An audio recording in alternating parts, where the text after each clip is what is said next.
We often use die cuts to create our focal images, but what about using them to build backgrounds? I've got some quilt block inspired dies here from a Jillian Vance design. The 8-point star comes with a solid stitch square as well as the quilt block, and you can use them together or separately. The Dresden plate has a solid scalloped circle and a pretty flower-shaped detail block. Grandma's garden is built of hexagons and also has a solid base. These 3 sets are sold separately, but if you can't choose a favorite, there's also the mini set, which has smaller versions of the detailed quilt blocks without the solid bases. Today I'm focusing on the 8-point star, and I started with the mini and a very simple way of building a background. I cut it 4 times and inlaid the 8 points back into the outline after blending a rich rainbow of inks onto them. These are sized perfectly for a 4 1/4 inch square card, and you know that's my favorite format, but I thought this time it would be fun to stretch it out a bit and allow more room for a die cut sentiment.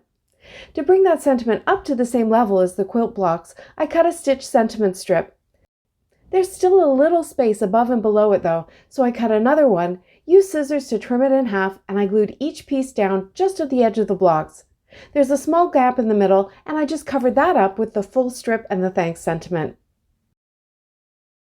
This rainbow is the Luxe family of inks from Catherine Pooler Designs, and they give my card a slightly more autumn feel than my usual Life of the Party color palette.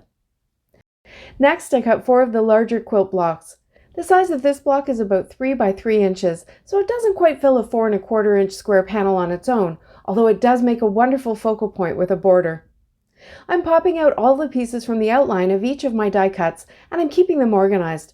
I want the stars to stay white, but the outlines and the little squares and triangles will be blended with ink to make the stars pop. I blended each of the outlines with Dress Blues ink, and you could definitely do this blending onto another panel if you wanted to get a 2-for-1 by using the outline as a stencil.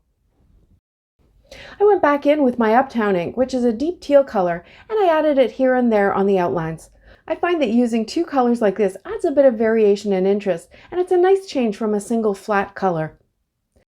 Next, I lined up all the little squares and triangles that also need the blue-green ink blended onto them. This is my favorite way to blend a lot of little pieces all at once. I lay down some temporary adhesive on my pad of recycled newsprint. This will hold them all still, and it also helps me to count them all out to be sure I have everything. Then I just blend the colors over, creating that variation that will add interest.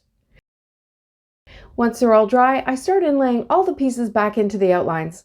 I put some glue onto a scrap piece of paper. I find it easier this way rather than putting glue on the back of each little piece, but of course that way would work too. Then it's just a matter of getting all the pieces back in. It can seem like a lot, but I generally get into a groove, and I feel like I really get to know the ins and outs of a die when I do this. I start with the colored pieces, and I'm really happy with how the different colors of blue and teal are showing up. Then I place in all the white star pieces. It's just like doing a jigsaw puzzle. Now this piece is 6 by 6 inches in total, and I could use the whole thing to make a large square card.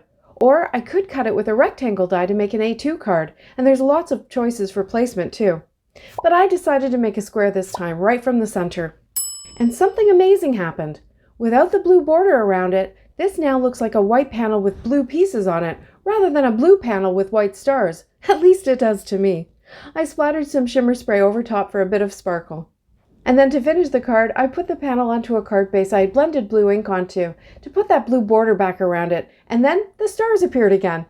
I popped up a white circle in the center with a Cranberry Fizz Joy die cut for some contrast. Now you know the saying, go big or go home? Well, next, I went big. This is a cross-stitch pattern for my Pinterest board, and I thought it would be fun to use the smaller quilt block on a diagonal to create something similar.